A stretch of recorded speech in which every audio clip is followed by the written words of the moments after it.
Hello दोस्तों, ये जो आपने रिवर देखा ये किसी दूसरे देश का सीन नहीं है बल्कि हमारे देश का ही है। बल्कि जिसमें आप अपना कचरा फेंकते हो ये वही रिवर है। और आज मैं आपको इसी टॉपिक पर कुछ इन्फॉर्मेशन देना चाहता हूँ। अपने पहले वीडियो मैंने बताया हाइजीन और सैनिटेशन के बारे में कि कैसे हमारी आम जनता कचरा फेंकने में कितना आगे है, लेकिन नदियों का टॉपिक पूरी तरह से कंप्लीट नहीं हो पाया था, इसलिए मैं आज एक नया वीडियो लेकर आया हूँ।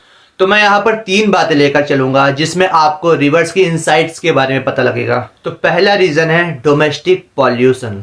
हम सबको पता है कि हमारे घरों का वेस्ट और सीवेज डायरेक्टली रिवर्स में मिलाया जाता है। हर दिन करीब 75,000 million litre untreated sewage India की रिवर्स में मिलाया जाता है, जिसमें से सिर्फ 20 से 30% ही गवर्नमेंट और इंडस्ट्री बहाए गए सीवेज को ट्रीट करती है और बाकी का अनट्रीटेड वाटर सीधा नदियों, झीलों और भूमिगत वाटर सोर्स में रिलीज किया जाता है। इनडिस्क्रिमिनेट पेस्टिसाइड्स और फर्टिलाइजर लगातार रिवर सोर्स को गंदा कर रही है। खराब स्वच्छता सुविधाएं और खुले में शौच की प्रथाएं जल स्रोतों के प्रदूषण में योगदान करती है, खासकर ग्रामीण क्षेत्रों में। क्वालिटी काउंसिल ऑफ इंडिया ने 2019 में किए एक सर्वे में पाया कि गंगा नदी के किनारे बसे 70% से ज्यादा शहर अपने कचरे को सीधे नदी में बहा रहे हैं क्योंकि उनके पास प्रॉपर म्युनिसिपल वेस्ट प्लांट नहीं है।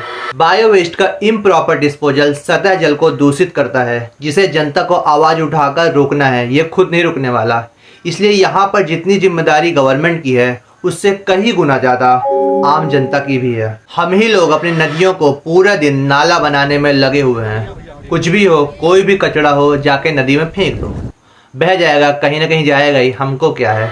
साथ में हम गवर्नमेंट को याद नहीं दिलाते हैं, कुछ बोलते नहीं कि सीवेज ट्रीटमेंट जरूरी है। अवेयरनेस होना चाहिए जिससे हम बोलने वाले बस नहीं बल्कि करने वाले भी बने।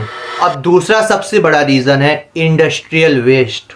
बहुत सारी फैक्ट्रीज अपना केमिकल वेस्ट सीधा रिवर्स में रिलीज कर देती हैं, वो भी बिना किसी सीवेज ट्रीटमेंट के। ये केमिकल जैसे मरकरी, लेड और हैवी मेटल्स रिवर्स को खतरनाक बना देते हैं। ना सिर्फ एक्वेटिक लाइफ बल्कि जो लोग इस पानी का यूज किसी भी तरीके से करते हैं उनके लिए भी ये पानी बहुत ही खतरनाक हो जाता है। CPCB यानी सेंट्रल पॉल्यूशन कंट्रोल बोर्ड ने 2022 में माना कि भारत की लगभग 604 नदियों में से आधे से ज्यादा पॉल्यूटेड हैं, जिसमें बड़ी बड़ी फैक्ट्रीज इंडस्ट्रियल वेस्ट डिस्चार्ज करती हैं। इसमें से कुछ नदियों को मार्क किया गया है, जिसमें सबसे अधिक 53 महाराष्ट्र, इसके बाद असम 44, मध्य प्रदेश 22, केरला 21, गुजरात 20, उड़ीसा 19, साथ में पश्चिम बंगाल और कर्नाटक को मिलाकर 17 नदियां हैं।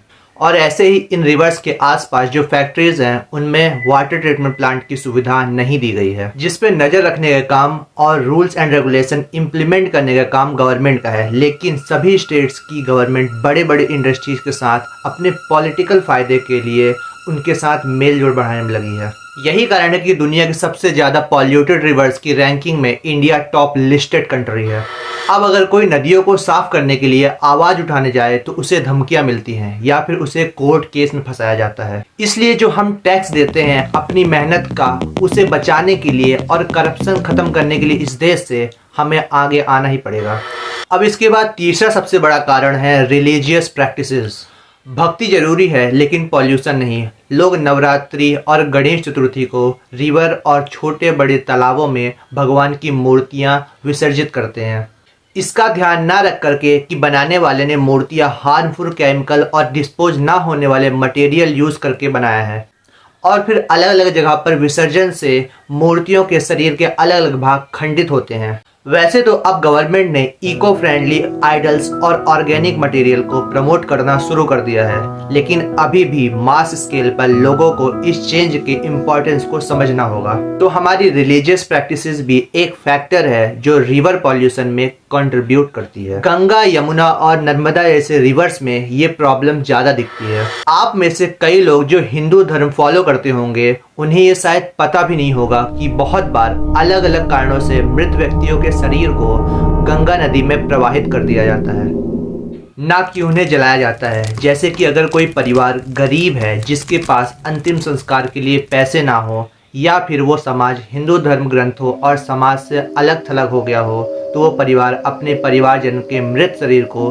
गंगा नदी में या तो प्रवाहित कर देता है या फिर नदी के किनारे दफना देता है, जिससे माँ गंगा का पानी उस तक पहुँचता रहे।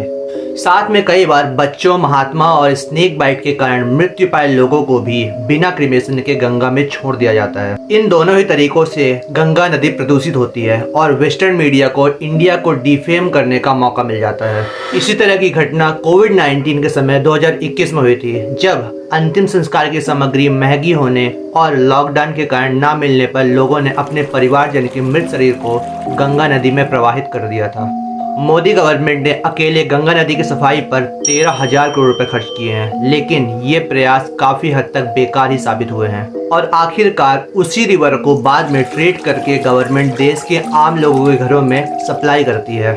मोदी गवर्नमेंट का ये सबसे बड़ा फेलियर रहा है, क्योंकि ये जो व्यक्ति खुद को माँ गंगा का बेटा बोलता है उसके नाम पे वोट मांग रहा है और नदी की हालत खराब कर रहा है, लोग उसे ही भर भर के वोट दे रहे हैं। वहीं अब इसमें दूसरी सबसे जानी मानी रिवर है यमुना, जिसे गंगा की ही तरह साफ करने के कितने ही झूठे शपथ खाए गए हैं। आम आदमी पार्टी और अरविंद केजरीवाल ने 2015 में अपने स्पीचेस में यमुना नदी को साफ करने की घोषणाएं की थी। ऐसे ही 2020 के दिल्ली इलेक्शन से पहले अरविंद केजरीवाल ने कहा था कि यमुना को साफ किया जाएगा और प्रदूषण मुक्त बनाया जाएगा। हम वादा करते हैं कि 5 साल बाद कोई भी व्यक्ति गंदे पानी से होने वाली बीमारियों के बिना यमुना नदी में डुबकी लगा सकेगा। लेकिन आज 2024 के सितंबर महीने में यमुना नदी की कंडीशन पहले से भी ज़्यादा खराब है। जितनी भी पहले स्वच्छता थी वो तो गई ही, साथ में फैक्ट्री से छोड़े गए अनट्रीटेड वेस्ट से झाग अलग से बन रहा है और एक्वेटिक लाइफ पूरी तरह से पहले ही ख़त्म हो चुकी है।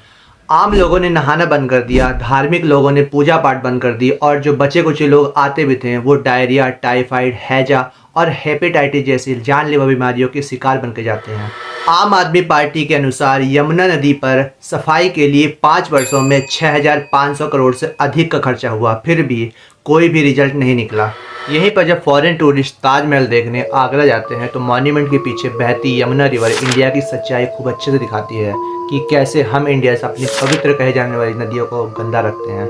अब इसके अलावा और भी बहुत से कारण हैं जिसकी वजह से हम भारतीय नदियों को साफ नहीं रखते हैं, जैसे कि एग्रीकल्चर रन ऑफ, खेतों में यूज होने वाले पेस्टिसाइड्स और फर्टिलाइजर को बारिश का पानी नदियों तक पहुंचाता है। ये केमिकल्स नदियों को यूरोट्रॉफिक बना देता है, जिससे ऑक्सीजन लेवल्स कम हो जाता है और मरीन लाइफ धीरे धीरे मरने लगती है। हमें ऑर्गेनिक फार्मिंग और सस्टेनेबल एग्रीकल्चरल प्रैक्टिसेस को प्रमोट करना ही होगा। साथ ही गवर्नमेंट को भी सब्सिडीज और इंसेंटिव्स प्रोवाइड करना होगा ताकि फार्मर्स इको फ्रेंडली प्रैक्टिसेस को जल्दी अडॉप्ट कर सकें। इसके अलावा लास्ट रीजन में इलीगल सैंड माइनिंग और कंस्ट्रक्शन एक्टिविटीज़ भी आती है। ये एक्टिविटीज़ रिवर इकोसिस्टम को डिसरप्ट करती है। सेडिमेंट्स नदियों में एक्यूमुलेट हो जाती है, जिसके कारण पानी का नेचुरल फ्लो रुक जाता है। ये सेडिमेंटेशन एक्वेटिक लाइफ यानी कि नदियों के जीव के लिए हार्मफुल होता है। अब गवर्नमेंट भले अपना काम ना करे, लेकिन पब्लिक लेवल पर हमारा योगदान देने के कुछ तरीके हैं जो हमें अपने डेली लाइफ में इसलिए भी करना जरूरी है क्योंकि इन्वायरमेंटली ये आम जनता को सीधे इफेक्ट करता है। इसमें आप जैसे प्लास्टिक का यूज कम करना, रिलीजियस प्रैक्टिसेस को इको फ्रेंडली तरीके से फॉलो करना और अपने आसपास के क्लीनलीनेस मेंटेन करना, लोकल कम्युनिटीज को रिवर की सफाई और कंजर्वेशन के लिए कैंपेन्स स्टार्ट करना एक अच्छा कदम हो सकता है, जिसमें हर एक व्यक्ति एक वॉलंटियर के रूप में भाग लेकर देश की उन नदियों को साफ रखने में सहयोग दे सकते हैं जो आज के समय बहुत खराब कंडीशन में है। रिवर्स को साफ करने में सबसे अहम रोल गवर्नमेंट का ही होता है, जिसमें स्ट्रॉन्ग लॉज और पॉलिसीज को इम्प्लीमेंट करना जो इंडस्ट्रीज को अकाउंटेबल बनाए। साथ ही सीवेज ट्रीटमेंट प्लांट्स को अपग्रेड करना और इलीगल एक्टिविटीज़ को रोकना जरूरी है। गवर्नमेंट एक रोड मैप तैयार करे और एक टारगेट रखे ताकि काम जल्दी करना आसान हो सके। वैसे तो इनिशिएटिव गवर्नमेंट ले रही है, पर जो रिजल्ट निकल रहा है वो काम बिल्कुल भी एडमायरेबल नहीं है। अब चलो मैं आपको 2 नदियों की फ़ोटो दिखाऊंगा और आपको बताना है कि कौन सी नदी कहाँ की है। तैयार? ये लो।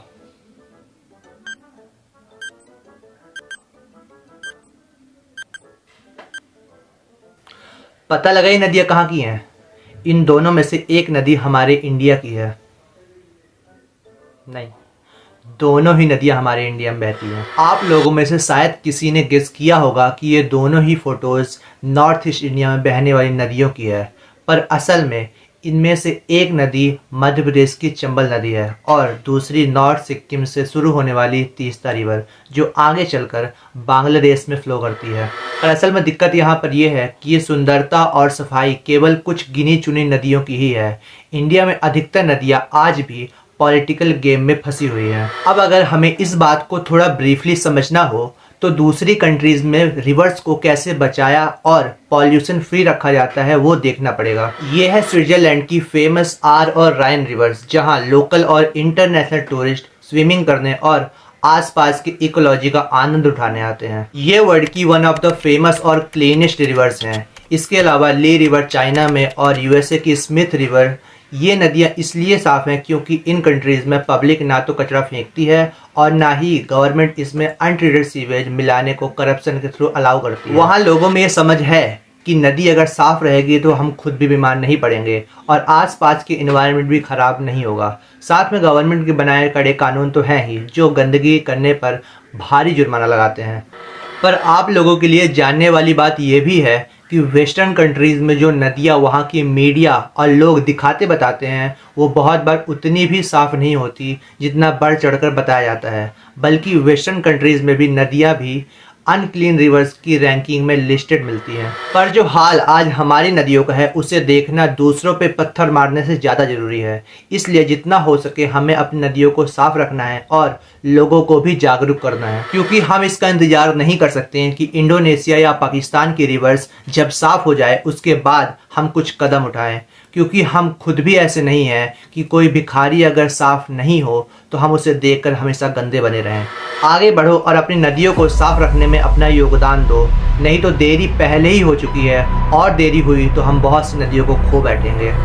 और ये तभी संभव है जब लोग आपस में जुड़कर इस टॉपिक पर बात करें, गंदगी को टाटा बाय कहें और स्वच्छता से हाथ मिलाएं। धन्यवाद।